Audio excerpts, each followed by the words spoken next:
All right, next question. Why is social engineering still the most common reason for a breach? And how can we focus on that human element for a better cybersecurity posture? Jax, you're up.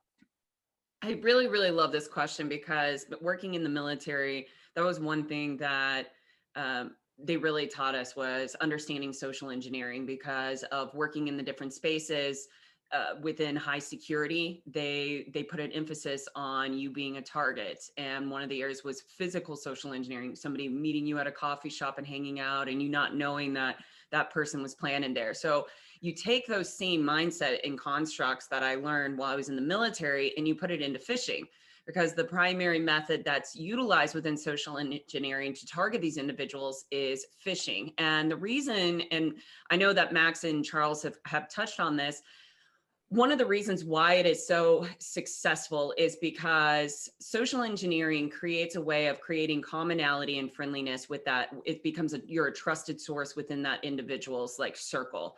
That's one way. Also, phishing is really successful because it leverages emotions, either fear or sadness, one of those areas, or I mean, fear, sadness, or joy. So fear and sadness are in one category, and then you've got joy.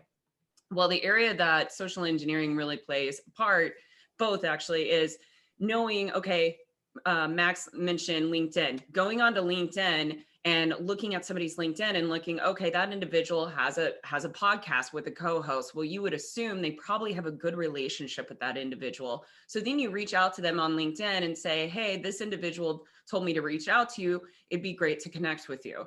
And it just spirals from there. Maybe they send you an attachment or a document that they want to share something about their company with you. And the next thing you know, now you have a document in your email address that you've clicked on because you thought you had rapport and commonality with that individual. That's just one example. But the biggest thing, and what I always tell people, is you always want to trust but verify. And we do that in the intelligence sector.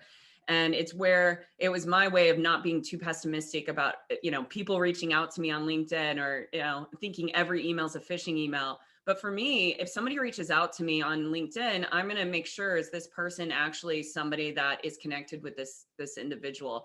I think if people would start doing that one extra step and a little bit more due diligence, the area of being socially engineered and being attacked could reduce. But I don't know how that's going to happen. Maybe it's going to be further education, but it's going to be really hard because it's really tied and leveraged by emotion and fear of, like, maybe the tax collectors are after me, and if I don't click on this link to go pay my bill, I'm going to be sent to tax collection.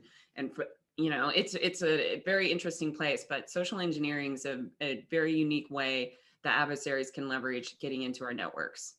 Trust but verify, Ronald Reagan. Good job there. Love it. I don't know if you were alive then, but we'll go with it.